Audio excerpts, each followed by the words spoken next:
అందరికీ నమస్కారం. కార్యక్రమం ప్రారంభించే ముందు గురువు గారి, పత్రి గారికి ఒక్కసారి మనం ధన్యవాదాలు చెప్పుకుంటూ కార్యక్రమాన్ని ప్రారంభిద్దాం. మనం ప్రతిరోజు పత్రి గారి యొక్క జ్ఞాన సందేశాలు గురించి చెప్పుకుంటున్నాం. ఎందుచేతనంటే ఈ జ్ఞాన మార్గంలోకి మనం వచ్చాం కాబట్టి. ఈ మార్గంలోకి మనం వచ్చి ఉండకపోతే పెద్ద దీనికి అంత ప్రాముఖ్యం ఉండదు. కానీ జ్ఞాన మార్గంలోకి వచ్చాం కాబట్టి ఈ విషయాలు చాలా చాలా అవసరం మనకి. ఇది ఆషామాషి కాదండి. అంత తేలికైన విషయాలు కాదు. ఎంచేతంటే ఈ మార్గంలోకి రావడము, ఈ స్థాయిలోకి రావడము అంటే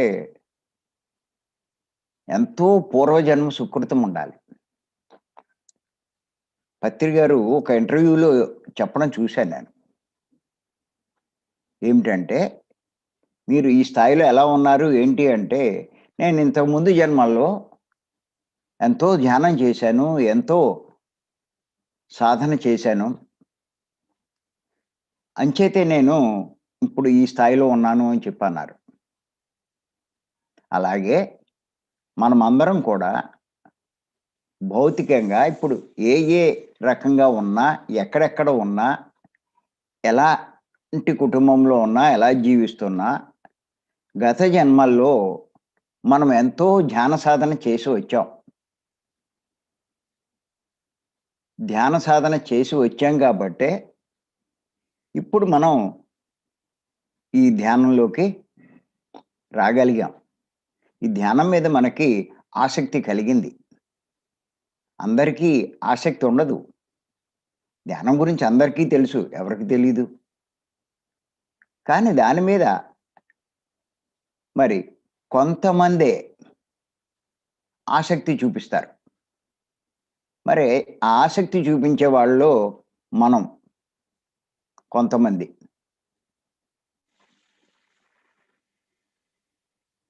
ఇది సామాన్యమైన విషయం కాదిది. సామాన్యులకి ఎక్కదిది. ఏంటీళ్ళు అస్తమానం కళ్ళు మూసి కూర్చుంటారు? ఏ పని పాట లేదా వీళ్ళకి? సంపాదించుకోవచ్చు గదా! హాయిగా ఉండొచ్చు గదా! సంపాదన మానేసి కళ్ళు మూసి కూర్చుంటారేటి? అనేటువంటి సందేహం చాలా మందికుంటుంది. ఇంకా కొంతమంది ఏమనుకుంటారంటే, ధ్యానం చేయడం అంటే వాళ్ళ సమయాన్ని వృధా చేయడమని భావిస్తారు.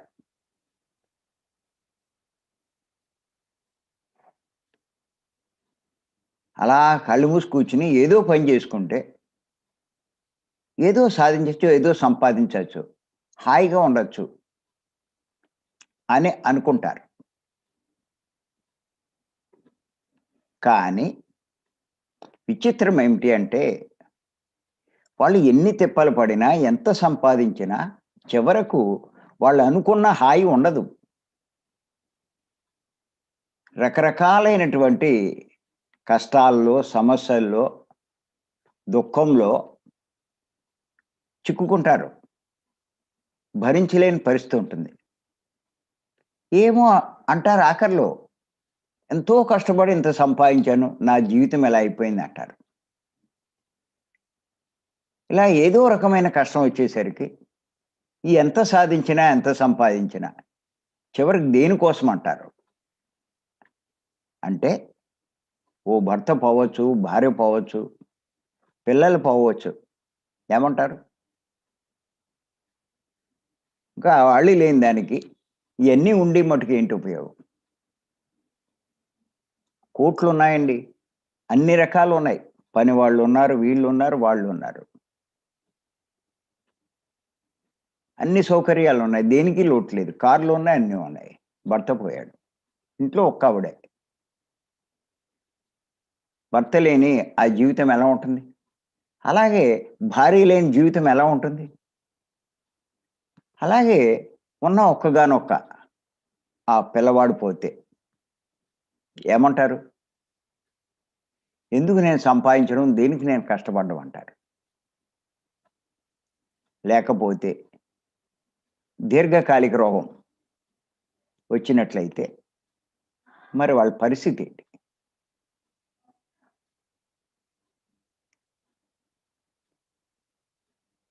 మరి ఎంత సంపాదించినా, ఎంత కష్టపడినా చివరికి రోగాల బారిన పడి ఎందుకు, ఎందుకు అని చింతిస్తారే?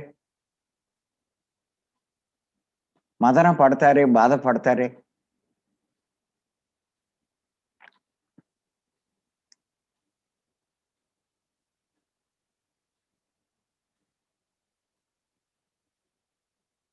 నేను ఈ మధ్యే యూట్యూబ్‌లో ఓ వీడియో చూశాను. ముత్యాలమ్మ ఆలయం అని. అందులో ఒకతను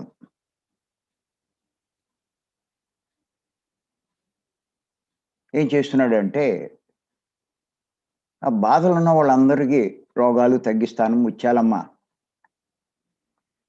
మహత్యము అంటూ చూపిస్తున్నాడు. చాలా ఉన్నాయి వీడియోలు. మరి తండోపతండాలుగా వస్తున్నారు. ఎదురుగుండానే వాడి మాటలు గూడా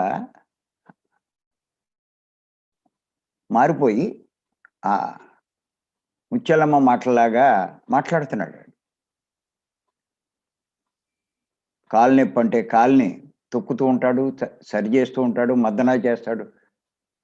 ఇదంటే ఇంకోటి చేస్తాడు. లేతే ఏదో మొత్తం మీద అది వీలైతే నేను ఆ వీడియో గూడా పెడతాను మీకు. చాలా ఉన్నాయి. మీరు ఒక వీడియో చూస్తే ఇంచుమించు మీకు దానికి తగ్గట్టు అన్నీ వస్తాయి. అది ఎంతోమంది పిల్లల్ని తీసుకొస్తున్నారు. చిన్న పిల్లల కాడ్నుంచి పెద్దోళ్ళ దాకా. వయసు పెరిగింది మాట్లాడలేరు. లేచి కూర్చోలేరు. Mentally retarded.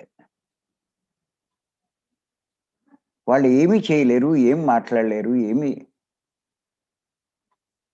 దేనికి పనికిరారు. అలాంటి పిల్లలు ఉన్నవాళ్ళున్నారు. వాడి దగ్గరికొచ్చి అమ్మ, అమ్మ అంటూ మా పిల్లల్ని ఇలా చేశారు. నా బతుకు ఇలా అయిపోయింది. మేము రోజు మదన పడుతున్నాం అంటూ అక్కడ వరుస పెట్టి ఎంతమంది వస్తున్నారు అంటే చాలా ఆశ్చర్యమేసింది నాకు. అరే! ఇంతమంది ఉన్నారా? బాధపడుతూ. చూస్తే ఆ తల్లిదండ్రులు బానే ఉన్నారు. పిల్లలు చూస్తే చాలా దారుణంగా ఉంది వాళ్ళ పరిస్థితి. ఆ జీవితం అంతా కూడా ఆళ్ళకి నరకమే. వాళ్ళు ఎంతో కష్టపడొచ్చు, సంపాదించొచ్చు, ఎన్నో సమకూర్చుకోవచ్చు. ఇంక లోపల ఆ వేదన, ఆ తపన అలా ఉంటూనే ఉంటుంది కదా! ఎంతుంటే మటుకు. రాత్రి పగలు కష్టపడితే ఏంటి ఉపయోగం? చూస్తే అర్థమవుతుంది. అరే! ఇంతమందున్నారా? అలా మనం ఈ హాస్పిటల్స్ అన్నీ ఒక్కసారి విజిట్ చేస్తే ఎంత కిటకిటలాడుతున్నాయో ఒక్కసారి చూడండి. ఎన్ని రకాల నరకం అనిపిస్తున్నారో.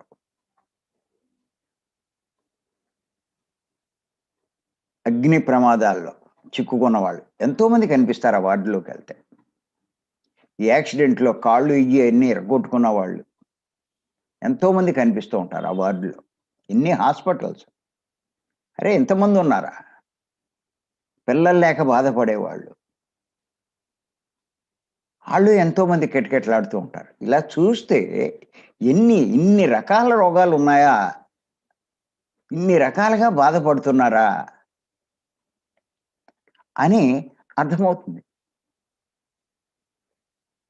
అలాగా చూస్తే ఏ ఊరికి వెళ్ళినా మనం కనుక చూస్తే పూరు గుడిసె కాడ నుంచి పెద్ద ఇంటి దాకా ప్రతి ఇంట్లోనూ ఒక ముసలదో, ముసలివాడో ఖచ్చితంగా ఉంటారు. వాళ్ళకి ఆరోగ్యం సరిగ్గా లేక, వాళ్ళ పనులు వాళ్ళు చేసుకోక, ఆ ఇంట్లో వాళ్ళు సరిగ్గా చూడక, నరకం అనుభవిస్తూ ఉంటారు. మా బతుకులు అయిపోయిందంటారు.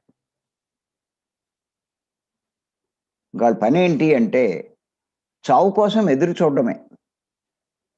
ఆ భగవంతుడు ఎప్పుడు తీసుకెళ్తాడో అంటూ ఎదురు చూస్తూ కూర్చుంటారు. అలాంటి వాళ్ళు ఎన్ని వేల మంది కాదు, లక్షల మంది ఉన్నారు. అలా జైళ్ళల్లో మగ్గేవాళ్ళు. ఇంకా మనం చూస్తే మరి బొంబాయి అటువంటి చోట్ల, ఢిల్లీ రెడ్ లైట్ ఏరియా అని వ్యభిచార గృహాల్లో నరకం అనుభవించేవాళ్ళు ఎంతమంది మనకు కనిపిస్తూ ఉంటారు. ఇలా చూస్తూ ఉంటే ఇంతమంది ఇన్ని రకాల బాధలతో జీవిస్తున్నారే, అది జీవితమేనా? ఒక్కసారి ఆలోచించండి.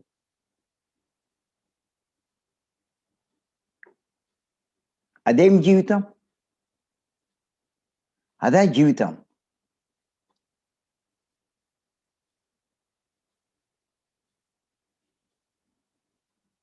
కుష్టు రోగులు ఎంతమందున్నారు? ట్రాన్స్‌జెండర్స్ అంటాం. కొజ్జాలు అంటాం. వాళ్ళెంతమందున్నారు? వాళ్ళ సంస్థలే ఉన్నాయి.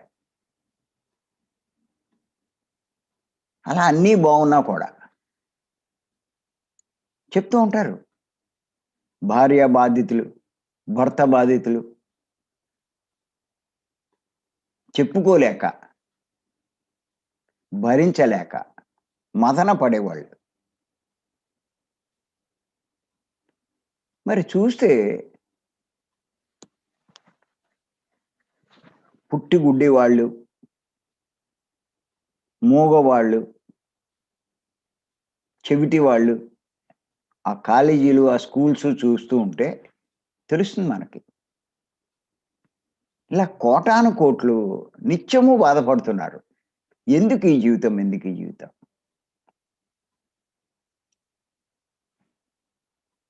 మరి ఇటువంటి జీవితం లేకుండా ఉండడం కోసమే బుద్ధ భగవానుడు మరి రాజ్యాన్ని, భార్యని, పిల్లవాడిని వదిలేసి అన్వేషణకు బయలుదేరాడాయన. మానవులు ఇటువంటి దుఃఖం లేకుండా జీవించలేరా? జీవించాలంటే ఎలా? అని అన్వేషించడానికే బయలుదేరాడు. గొప్ప రాజు సకల భోగాలతో తొలతూగుతున్నాడు. ఆయనకేటి లోటు? అందమైన భార్య ఉంది. మంచి పిల్లవాడున్నాడు. ఇంకేం కావాలి?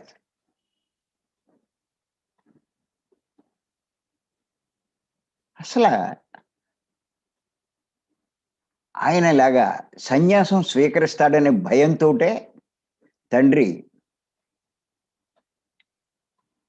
వాడికి ఏ లోటు లేకుండా అన్ని ఏర్పాట్లు చేశాడు. ఎన్ని చేసినా చివరికి ఒక రోగగ్రస్తుని చూశాడు. ఒక ముసలివాడిని చూశాడు. అడుక్కునేవాడిని చూశాడు. ఓ శవాన్ని చూశాడు. అరెరెరే! మానవులకి ఇన్ని రకాల బాధలున్నాయా? ఏమీ లేకుండా జీవించలేరా? ఎందుకు జీవించలేరు? వాళ్ళు అలా జీవించాలంటే ఏం చేయాలి?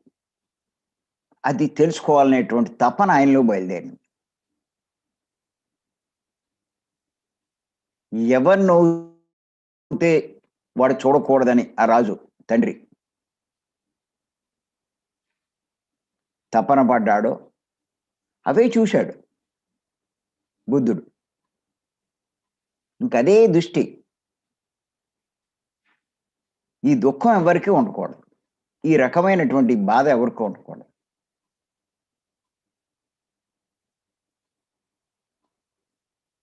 అనేటువంటి దాంతో తన సుఖాలు, తన సంసారం, తన రాజ్యం, తన సంపదలు అన్నీ వదిలేసుకున్నాడు. అందరి కోసం కూడా.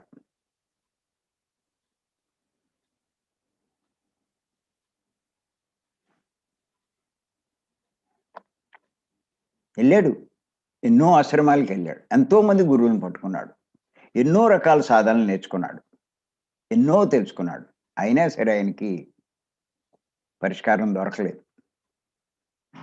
తెలియలేదు. మార్గం తెలియలేదు. శరీరాన్ని కూడా బాగా శుష్కింపి చేసుకున్నాడు. ఎన్నో రకాలుగా చేశాడు. ఎన్ని చేసినా చివరికేమి ఆయనకు ప్రయోజనం కనపడదు. అప్పుడు ఎందుకో అప్రయత్నంగా ఈ శ్వాస అన్నీ పోయినాయి. ఇంకా ఒకటి ఆయన దగ్గర ఉన్నది ఏంటంటే శ్వాస ఒకటే ఉంది. దానివల్ల భూమి మీద ఉన్నాడు. ఏంటి ఈ శ్వాస అంటూ దాని మీద దృష్టి పెట్టాడు. ఇంకా నాకు ఉన్నది ఇది ఒకటే కదా అని. ఎప్పుడైతే శ్వాసను మీద దృష్టి పెట్టాడో వెంటనే ఆయనకి ఎన్లైటన్మెంట్ అయింది.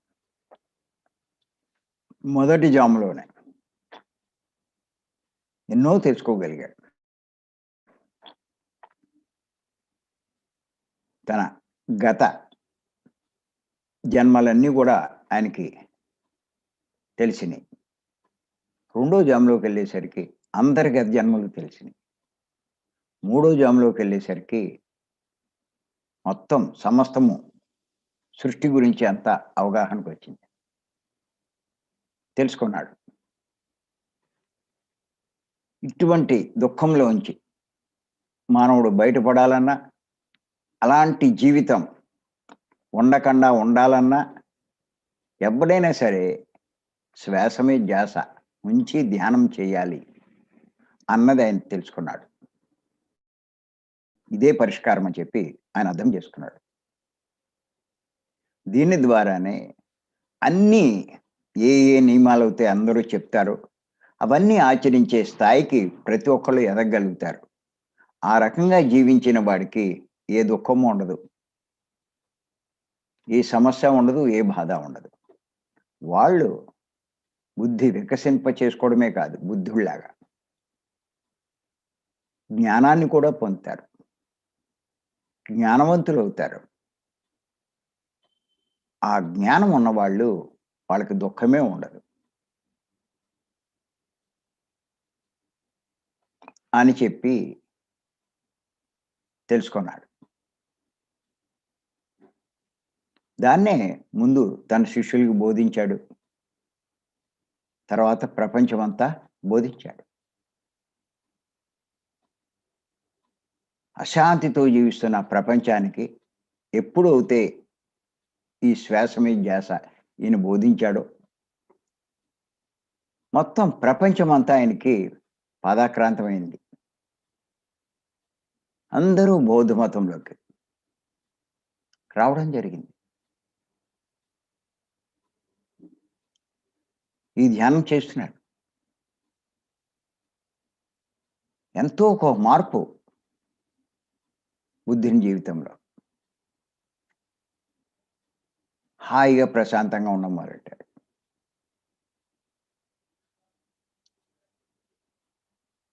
అంచేత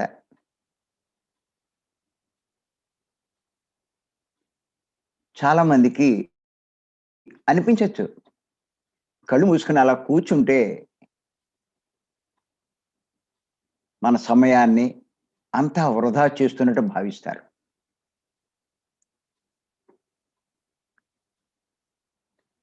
గుర్తుంచుకోండి, 24 గంటలు కష్టపడినా మీరు మటుకు హాయిగా ఉండలేరు. ఈ 24 గంటల్లో కొన్ని గంటలు ఈ ధ్యానానికి శ్వాస మీద ధ్యాస కేటాయిస్తే హాయిగా జీవించగలరు. జరిగినవన్నీ మర్చిపోగలరు. చెయ్యకూడనివేంటో తెలుసుకోగలరు. ఏమి చెయ్యాలో అవి తెలుసుకుంటారు. జీవితాన్ని గొప్పగా మార్చుకుంటారు. జీవిత పరమార్థాన్ని తెలుసుకుంటారు. జ్ఞానాన్ని పొందుతారు. మీరెవరో తెలుసుకుంటారు. మీరేం చేయాలో తెలుసుకుంటారు.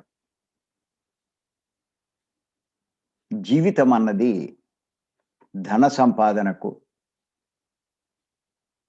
సుఖాలు, భోగాలు అనుభవించడానికి మాత్రమే కాదు అన్నది కూడా తెలుసుకుంటారు. గొప్పగా మార్చుకుంటారు.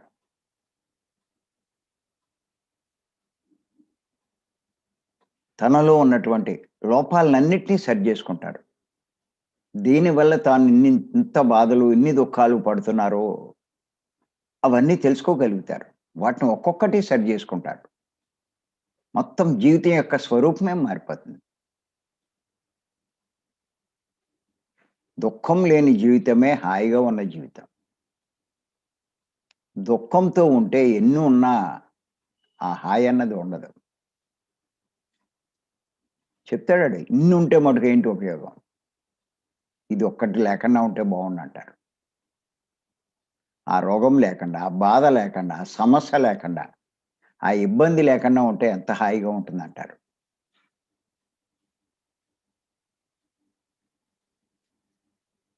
అంచేత మరి ఎవరైతే ఇది అర్థం చేసుకుంటారో వాళ్ళు ఈ మార్గంలోకొస్తారు. అందరు రాలేరు. అలా అర్థం చేసుకున్న వాళ్ళమే మనం అందరం కూడా ఇప్పుడు. దాని యొక్క గొప్పతనం, ఆ ధ్యానం యొక్క విలువ అన్నీ తెలుసుకున్న వాళ్ళమే మనమంతా. అందుకే ఈ సాధనకి అంత ప్రిఫరెన్స్ ఇస్తున్నాం మనం. ఇంత పొద్దున్నే లేచి మరి ఫస్ట్ ప్రిఫరెన్సు లేవగానే దేనికిస్తున్నాము అంటే ధ్యానానికిస్తున్నాం. శ్వాస మీద ధ్యాసకిస్తున్నాం. ఎందుకు చేస్తున్నాం? మనమేం తెలివి తక్కువోళ్ళేం కాదు. సంపాదించేవాడు తెలివైనోడు అనుకుంటాడు. జ్ఞానాన్ని సంపాదించేవాడు తెలివైనోడు. ఆ జ్ఞానమే మనం ఇప్పుడు సంపాదిస్తున్నాం.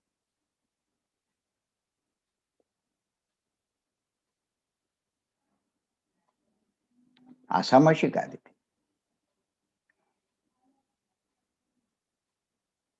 ఆ జ్ఞానం సంపాదన కోసం మనం చేసే కృషిలో ఎంతవరకు సంపాదించాం? మనం ఏ స్టేజ్‌లో ఉన్నాం?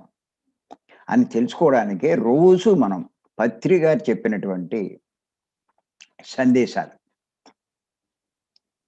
వాటి గురించి విశ్లేషణ చేసుకుంటున్నాం.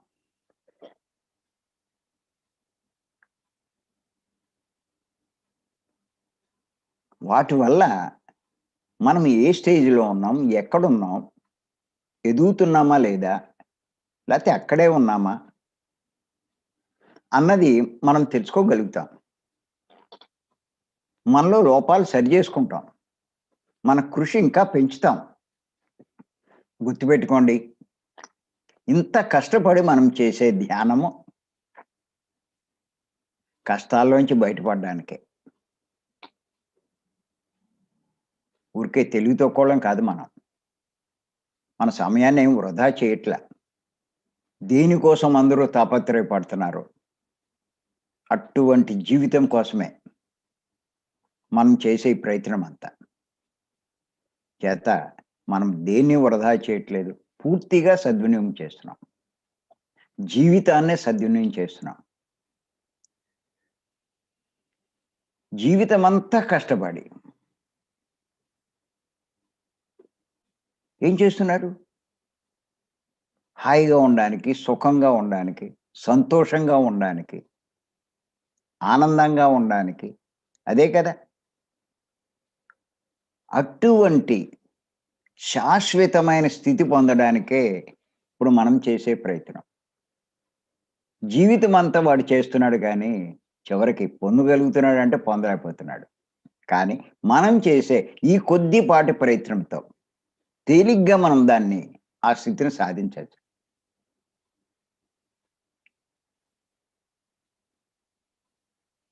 చాలా మందికి సందేహం రావచ్చు. రోజు నువ్వు ఒక గంట, 2 గంటలు కూర్చుంటే నీకు ఆ స్థితి వచ్చేస్తుందా అని.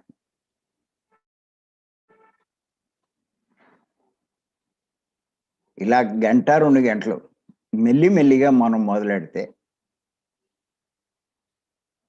ఆ స్థితి రావడం ఏంటి? తప్పనిసరిగా ఆ స్థితే పొందుతాం. చేసింది ఎప్పుడూ వృధా కాదు. ఖచ్చితంగా.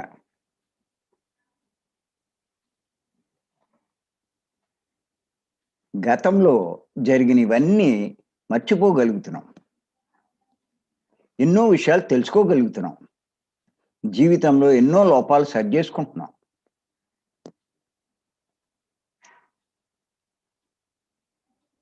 ఎన్నో సాధించిన మాట అలా ఉంచు. ఎన్నో పోగొట్టుకుంటున్నాం. అందుకే బుద్ధుడిని ఎవరో అడిగారంట. "ఏమయ్యా నువ్వు ఇంత ధ్యానం చేశావు, చేశానంటావు. నువ్వేం సంపాదించుకున్నావు?" అప్పుడు బుద్ధుడు ఏమన్నాడంటే అలా అడిగితే, "బాబు, నేను ధ్యానంలో సంపాదించుకున్నయి ఏంటో నాకు తెలీదు గానీ, నేను మటుకు చాలా పోగొట్టుకున్నా" అన్నాడు. "నేను చాలా పోగొట్టుకున్నా" అన్నాడు. మరి ఏం పోగొట్టుకున్నావు? ఏం పోగొట్టుకున్నావు అంటే, నాలో దుఃఖాన్ని పోగొట్టుకున్నాను, అసూయను పోగొట్టుకున్నా, ద్వేషాన్ని పోగొట్టుకున్నా, స్వార్థాన్ని పోగొట్టుకున్నా. ఇలాగా ఎన్నో విషయాలు చెప్పాడు. నాలో ఉండే కక్ష, కార్పణ్యం, ప్రతీకారం, హింస, అజ్ఞానం ఇలాగా ఎన్నో చెప్పాడు. ఇన్ని పోగొట్టుకున్నా అన్నాడు. ఏం సంపాదించామన్న వాడికి మతి పోయింది. ఇన్ని ఉంటే ఏది సంపాదించినా ఏంటి ఉపయోగం? ఇవేమీ లేకపోతే, ఏమి సంపాదించకపోయినా వాడు గొప్పోడే. అందుకే మరి బుద్ధుడు వెనకాల అంతమంది పడ్డారు. మొత్తం ప్రపంచం ఆయన దాసోహం అయిపోయింది. ఇప్పుడు పత్రి గారు అదే శ్వాస మీద ధ్యాస ప్రపంచమంతా తిరిగి బోధిస్తున్నారు. అందరూ ఆయనకి దాసోహం అయిపోతున్నారు. మెల్లిమెల్లిగా. ముందు ఎవరికీ తెలియలేదు. చెప్తే ఎవరికీ అర్థం కాదు. ఎవడికి వాడు దాన్ని చేసి చూసి, దాని రుచి చూసి, దాని ఫలితాలు చూసి, అనుభవించి అప్పుడు నిర్ణయించుకుంటారు. అలా చూసిన వాళ్ళమే మనమంతా. అందుకే దీని మీద అంత ఆసక్తి. ఇది అర్థం కాని వాళ్ళకి ఎన్నో విమర్శలు చేస్తారు. పత్రి గారు ఏదో మాయ చేస్తున్నారని. ఆ ఫ్లూట్ వాయించి వీళ్ళని మైకంలో పెట్టేస్తున్నారని. ఎవడో ఒకడిని మోసం చేయొచ్చు. లేకపోతే కొద్ది మందిని కొంతకాలం మోసం చేయొచ్చు. కానీ అందరినీ ఎల్లకాలము ఎవ్వడూ మోసగించలేడు. ఇది కూడా బుద్ధుడు చెప్పింది. అంత తెలివి తక్కువోళ్ళమా మనం? పత్రి గారి మాయలో పడిపోవడానికి.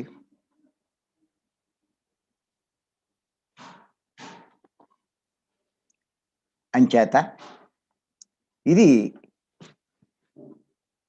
ఇందులో ఏమీ లేకపోతే ఎందుకు అనుసరిస్తాం మనం? ఆయన ఏమైనా ఆశిస్తున్నాడా? ఏమైనా కోరుకుంటున్నాడా?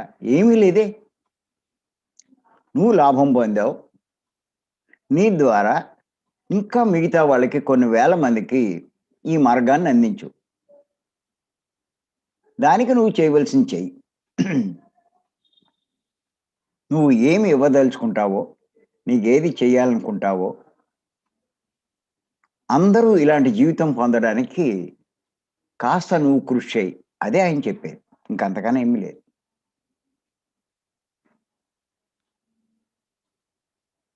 అంచేత మరి ఎటువంటి గొప్ప మార్గంలోకి మనం వచ్చాం. ఎంతో కృషి చేస్తున్నాం మనమంతా కూడా. మనము లాభం పొందుతున్నాం.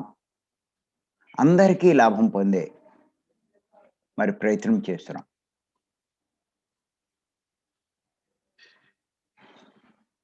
ఓ కృష్ణుడు ఏం చేశాడో చెప్పాడో, ఓ బుద్ధుడు ఏం చెప్పాడో, ఓ జీసస్, ఒక మహమ్మదు, ఓ మహావీరుడు, ఓ రమణ మహర్షి, ఓ రామకృష్ణ పరమహంస, వేమన వీరబ్రహ్మేందర్ స్వామి,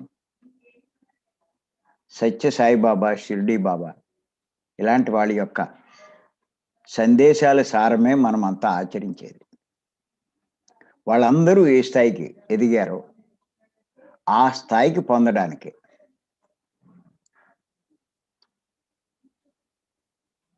మనం చేసే కృషి అంతా వారిలా మనల్ని తీర్చిదిద్దుకోవడానికే. కొద్దిగా మనం ఆ రకమైనటువంటి స్థితి మనం సాధించిన ధన్యులమే. అంచేత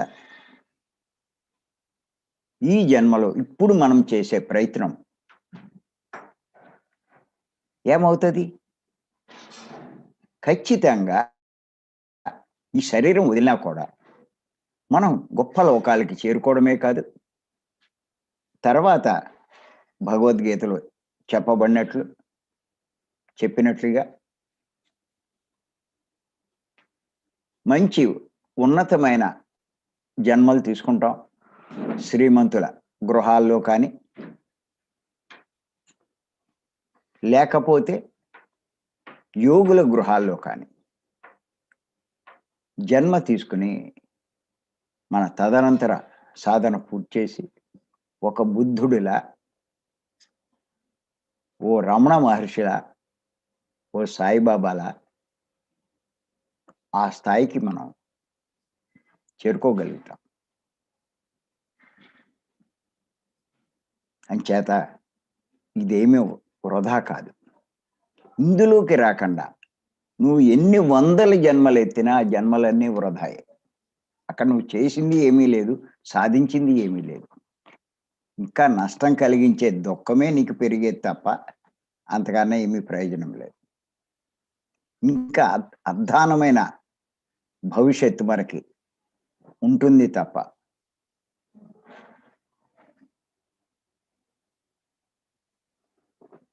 అద్దానమైనటువంటి జన్మలు లభిస్తాయి తప్ప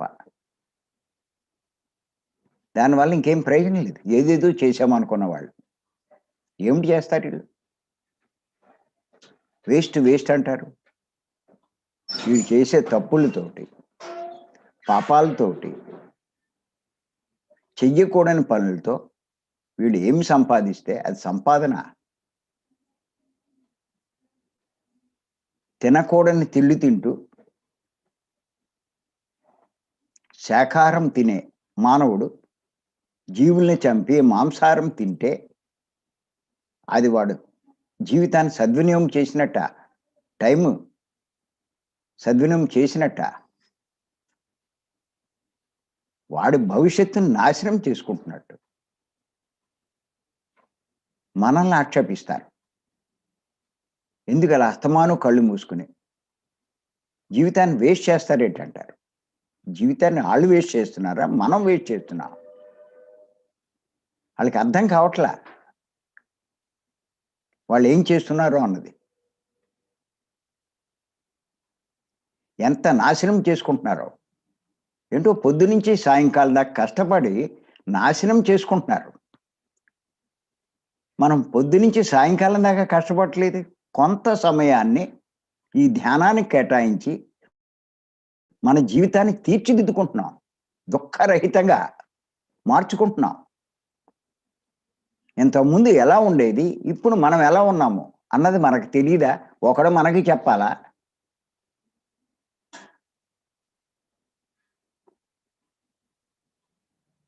ఆ మాత్రం మనం ఆలోచించుకోలేమా? వాళ్ళే మనకు సలహా ఇవ్వాలా? వాడేం చేస్తున్నాడో వాళ్ళు తెలుసుకుంటే చాలు.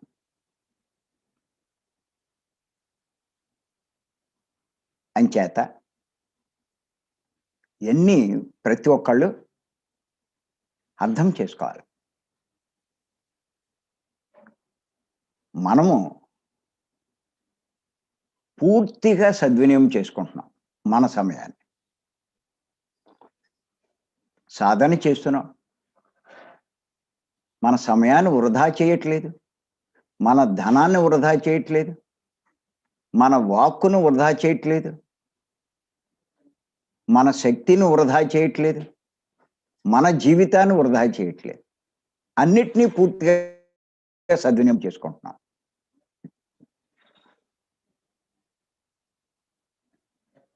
గుర్తుపెట్టుకోండి. జీవితంలో ఎంతోమంది ఉన్నారు. ఎన్నో కోట్ల మంది ఉన్నారు లోకంలో. వాళ్ళలో వ్యర్థం చేసేవాళ్ళు కొంతమంది. అన్నిటినీ వాళ్ళకున్నవన్నిటిని వ్యర్థం చేసేవాళ్ళు కొంతమంది. దుర్వినియోగం చేసేవాళ్ళు కొంతమంది. కానీ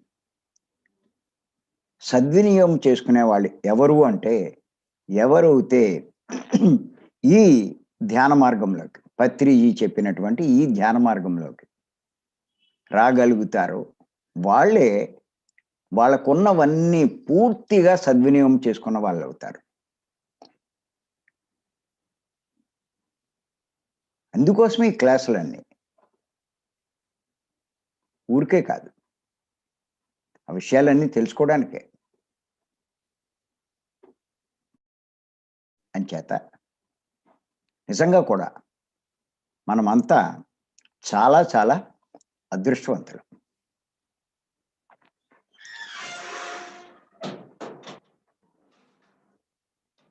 అందుకే ఈ మార్గంలోకి మనం రాగలిగాం.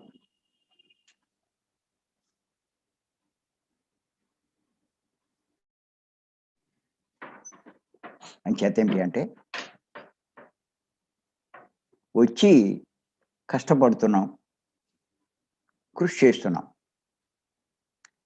ఎంత సాధించాం అన్నది తెలుసుకోవడానికే ఇప్పుడు మనం ప్రతిసారి కూడా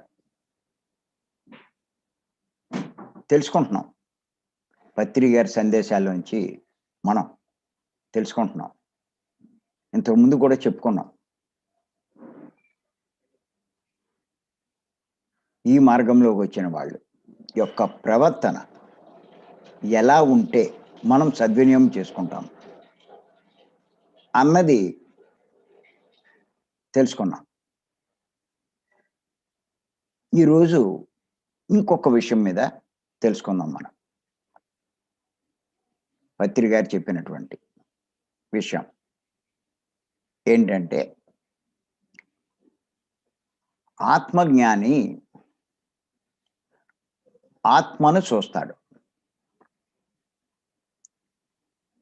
ఆత్మజ్ఞాని ఆత్మను చూస్తాడు. అజ్ఞాని శరీరాన్ని చూస్తాడు. ఆత్మజ్ఞాని ఆత్మను చూస్తాడు. అజ్ఞాని శరీరాన్ని చూస్తాడు. ఇది పత్రి గారు ఇచ్చిన సందేశాల్లో ఒక సందేశంలోని సారాంశం.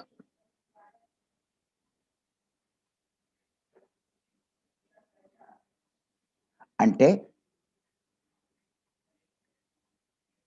వాడు ఎంతసేపు ఆత్మను చూస్తాడు అంటే, ఆత్మ గురించి ఆలోచిస్తాడు.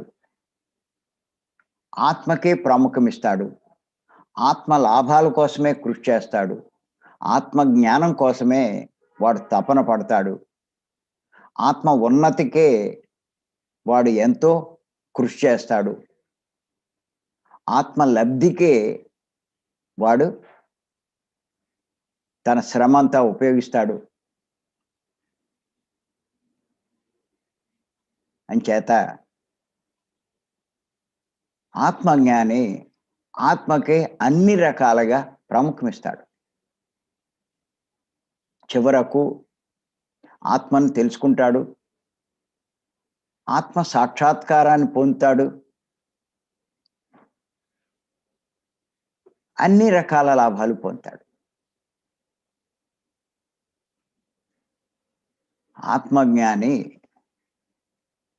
చనిపోయాక ఆత్మ గురించి ఆలోచించడం కాదు, జీవించి ఉన్నప్పుడే ఆత్మ గురించి ఆలోచిస్తాడు. అజ్ఞాని దేహాన్ని, శరీరాన్ని చూస్తాడు.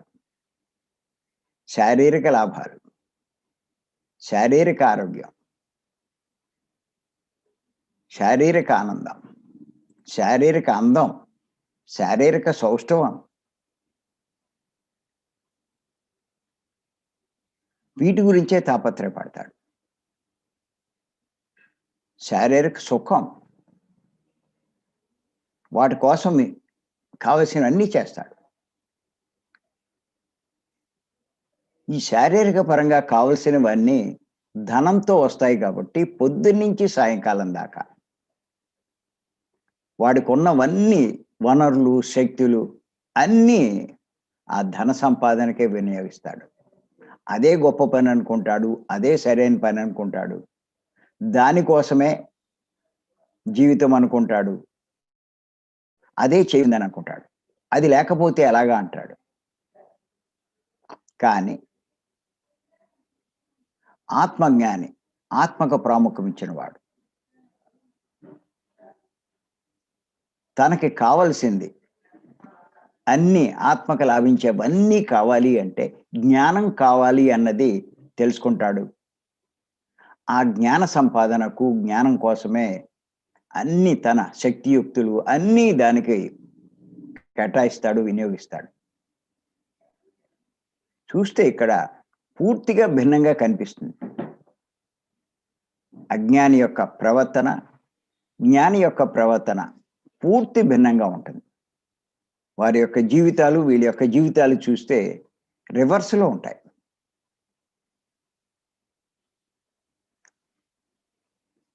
అంచేత ఆ ధనాన్ని పెంచుకుంటూ అజ్ఞాని మురిసిపోతాడు. జ్ఞానం పెరుగుతూ ఉంటే ఆత్మజ్ఞాని మురిసిపోతూ ఉంటాడు.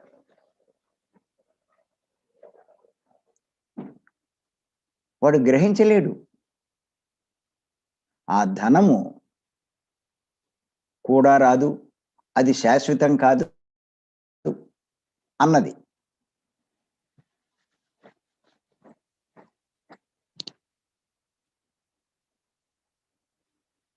జ్ఞానికి తెలుసు ఈ జ్ఞానమే కూడా వస్తుందన్నది. ఆ ధనము దుఃఖాన్ని తొలగించలేదు, దుఃఖాన్ని పెంచుతుంది. జ్ఞానం దుఃఖాన్ని తొలగిస్తుంది, దుఃఖాన్ని హరింపచేస్తుంది.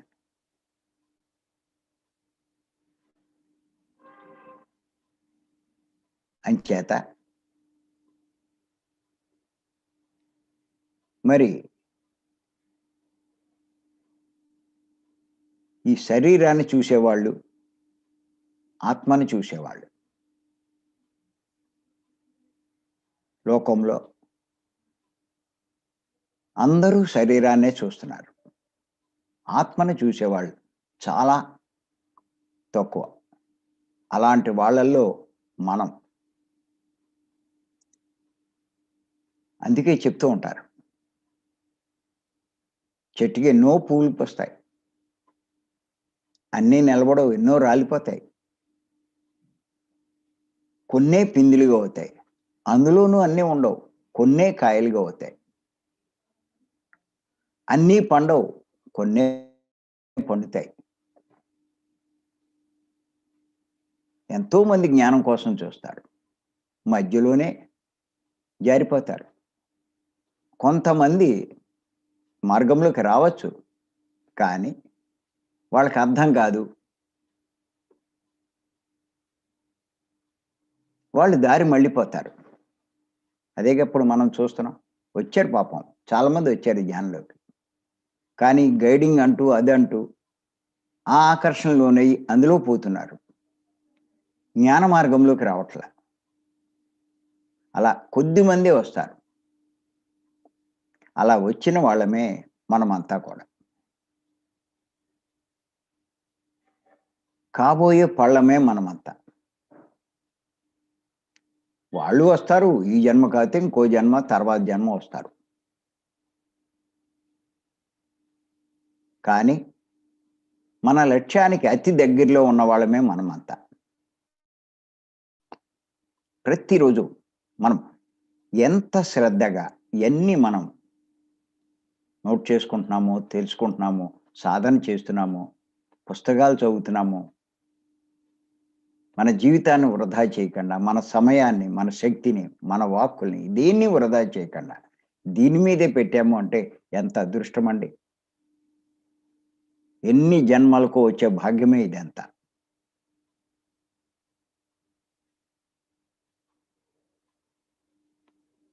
అసలు దారి దొరకడమే కష్టం. అద్భుతమైన దారి దొరికింది మనకి. అంచేత ఉన్న ఈ అవకాశాన్ని మనం మాక్సిమం ఉపయోగించుకుందాం ఈ జన్మలో. ఏం చెయ్యాలో అదన్నీ చేద్దాం దీంట్లో. ఎంత జ్ఞానం సంపాదించుకోవాలో అంత జ్ఞానం సంపాదిద్దాం. అందుకే ఇప్పుడు ఇప్పుడు మనం చెప్పే విషయాలు కూడా ఈ జ్ఞానం గురించి, దాని గురించి గమ్మున అందరికీ అర్థం కావు. శరీరాన్ని చూసేవాడు. అందుకే కదా ఇప్పుడు పత్రి గారు చెప్పారు. అజ్ఞాని శరీరాన్ని చూస్తాడు. ఎవళ్ళైతే రోగాల కోసం, రోగాలు తగ్గడానికి ఆ కోరికలు తీర్చుకోవడం ఇయన్నీ చూస్తూ ఉంటారో వాళ్ళు ఇంకా అజ్ఞానంలో ఉన్నట్టే లెక్క. అంటే ఎవరైతే ఈ గైడింగ్ మెడిటేషన్ చేసి, సంకల్ప ధ్యానాలు చేసి, మనీ మెడిటేషన్స్ చేసి, చక్ర ధ్యానాలు ఇయన్నిటి ద్వారా ఇటిలోంచి సమస్యల్లోంచి అట్లోంచి బయటపడిపోవాలని ఎవరైతే చూస్తున్నారో వాళ్ళు శరీరాన్ని చూస్తున్నారు. అంటే పత్రి గారు చెప్పినట్టు వాళ్ళు ఇంకా అజ్ఞానంలోనే ఉన్నారు అని చెప్పి మనం తెలుసుకోవాలి. కానీ వాటి మీద దృష్టి పెట్టకుండా ఆత్మ మీద దృష్టి పెడుతున్నాం మనం. ఖచ్చితంగా ఈ ఆసక్తి చూపిస్తున్నాం. ఎవరైతే ఆత్మ మీద ఎలా దృష్టి పెడతారో వారే జ్ఞాని అని పత్రి గారు చెప్పారు. ఖచ్చితంగా మనమంతా జ్ఞానులమే. ఎవరైతే శ్వాసను పట్టుకున్నారో బుద్ధుడిచ్చిన మార్గాన్ని, పత్రి గారు చెప్పే మార్గాన్ని వాడే జ్ఞాని. వాడికే జ్ఞానం ఉంటుంది. వాడే ఆత్మ మీద దృష్టి పెడతారు. ఆత్మ గురించి ఆలోచిస్తారు. ఆత్మ గురించి కృషి చేస్తారు. ఆత్మ లాభం కోసం చూసుకుంటారు. నేను ఆత్మ అన్నది తెలుసుకుంటారు. అజ్ఞాని ఎంతసేపు ఆ శారీరక రోగం తగ్గిందా లేదా, మనసు యొక్క కోరికలు తీరినాయా లేదా, వీటి మీదే ఎక్కువ దృష్టి పెడతారు. అంచేత గుర్తుపెట్టుకోండి, అద్భుతమైనటువంటి గొప్ప మార్గంలోకి మనం వచ్చాం. మరి అటువంటి గొప్ప గురువుని మనం పొందగలిగాం. ఆత్మ గురించి ఎవరు చెప్పగలరు? చెప్తే ఎవరికి అర్థమవుతుంది? అది అర్థం చేసుకున్నాము అంటే మనం ఎంత హయ్యెస్ట్ స్టేజ్లో ఉన్నాం. ఇప్పుడు ఆ గైడింగ్ మెడిటేషన్ చేసే వాళ్ళకి మీరు ఎవరైనా వెళ్ళి చెప్పండి, ఒరేయ్ నాయనా, దేహం కాదురా, ఆత్మరా నువ్వు, కొంచెం ఆత్మ గురించి ఆలోచించరా, దేహ లాభాలకు ఎందుకురా తాపత్రయపడతావు ఆత్మను నువ్వు పట్టుకో, అన్నీ నీకొస్తాయి అంటే వాళ్ళకి అర్థం కాదు. ఆత్మ ఏంటంటాడు. ఆత్మ గురించి ఆడికి తెలీదు. ధ్యానం చేసేస్తే వాళ్ళే ఆ గైడింగ్ మెడిటేషన్ చేస్తే అన్నీ వచ్చేస్తాయి అనుకుంటాడు. ఆ భ్రమలో పడతాడాడు. నేను బాగా కూర్చున్నా అనుకుంటాడు. కూర్చోవడం చూస్తున్నాడు. ఇక్కడ కావాల్సింది కూర్చోవడం కాదు. ధ్యాన స్థితిలోకి చేరుకోవాలి. ఆలోచన లేని స్థితికి చేరాలి. మనసు పని చేయని స్థితికి చేరుకోవాలి. అక్కడే మనం శక్తి సంపాదించి మార్పులన్నీ సాధిస్తాం. జీవితంలో కావలసిన కోరుకోక్కర్లేకుండానే అన్నీ పొందగలుగుతాం అన్నది అర్థం కాదు వాళ్ళకి.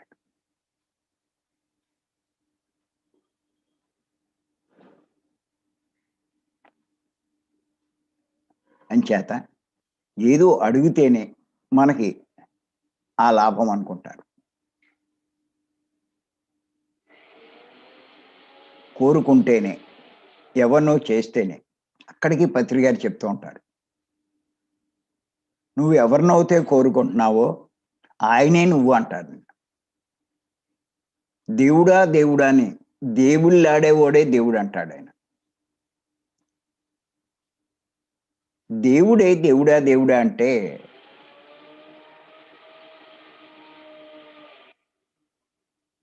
ఎవరిని అడుగుతున్నాడు వాడే వీడు. ఎక్కడి నుంచి వస్తుంది? అందుకే ఆయన అంటారు, నువ్వేనైనా ఆ దేవుడు నువ్వే. చేత నిన్ను నువ్వే ఉద్ధరించుకో అంటారు. నీ కష్టాలకు కారణం నువ్వే. నీ కష్టాల్లోంచి బయటపడాలన్నా నువ్వే కారణం. ఎవ్వడు ఏమీ చేయలేడంటాడు. ఏ యాస్ట్రల్ మాస్టర్సు ఏ లోకాల్లోంచి ఎక్కడి నుంచి రాలేరు.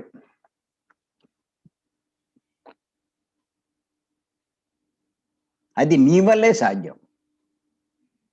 అది శ్వాస మీద ధ్యాస వల్లే సాధ్యం. నా వల్ల అలా సాధ్యం అవుతుంది అంటారు మళ్ళా. శ్వాస మీద ధ్యాస పెడితే అన్నీ పోతాయా, అన్నీ వచ్చేస్తాయా అంటారు. నువ్వు ముందు తెలుసుకో అసలు. సాధన మొదలెట్టు. నియమాలు పాటించు. ఆహార నియమాలు పాటించు. నీలో లోపాలు లేకుండా సరి చేసుకో. అప్పుడు నువ్వు సాధిస్తావా లేదా అన్నది నీకు అర్థమవుతుంది. ఏమీ తెలుసుకోకుండా, ఏమీ చేయకుండా. మరి చూడండి మనం ఎన్ని రోజుల నుంచి చెప్పుకుంటున్నాం, ఎన్ని విషయాలు చెప్పుకుంటున్నాం, ఎంత చెప్పుకుంటున్నాం. మరి ఇన్ని చెప్పుకుంటున్నాము అంటే మనం అంత తెలివి తక్కువోళ్ళమా? తెలుసుకునే కొద్దీ, సూక్ష్మాలు తెలుసుకునే కొద్దీ మనం సరైన మార్గంలో పయనిస్తాం. ఎప్పుడైతే సరైన మార్గంలో పయనిస్తామో సరైన ఫలితాలు కోరకుండానే వస్తాయి. అనంతం తెలుసుకోవాల్సింది. పత్రి గారే నేను ఇంకా తెలుసుకునే ప్రయత్నం చేస్తున్నాను అంటే మనం తెలుసుకున్నదంతా. అందుకే ఖచ్చితంగా మనం భీమవరం లాంటి క్లాసులు 3 రోజుల క్లాసులు కంపల్సరీగా రావాలి. ఎన్నిసార్లు వీలవుతే అన్నిసార్లు రావాలి. ఒకటే గుర్తుపెట్టుకోండి. ఇప్పుడు పత్రిక ద్వారా మనం చాలా తెలుసుకుంటున్నాం. తెలుసుకొని మనం ఎదిగిపోయామనుకుంటాం. కానీ గుర్తుపెట్టుకోండి. మనం ఎంత ఎదుగుతున్నా పత్రి గారు దానికి 10 రెట్లు ఎదుగుతూనే ఉంటారు. వినేవాడు, నేర్చుకునేవాడు ఖచ్చితంగా ఎదుగుతాడు. అందులో డౌట్ లేదు. కానీ వాడు ఎదిగడానికి 10 రెట్లు బోధించేవాడు కూడా ఎదుగుతూ ఉంటాడు. శిష్యుడు ఎంత ఎదుగుతాడో దానికి 10 రెట్లు గురువు కూడా ఎదుగుతూనే ఉంటాడు. ఇది ప్రతి ఒక్కళ్ళు గుర్తుపెట్టుకోవాలి. ఆయన స్థాయికి నేను వెళ్ళిపోయాను అని అనుకుంటాం. ఎప్పటికీ వెళ్ళలేం. ఆయన పురోగతి అలాగే ఉంటూనే ఉంటుంది. మనము పురోగమిస్తూ ఉంటాం.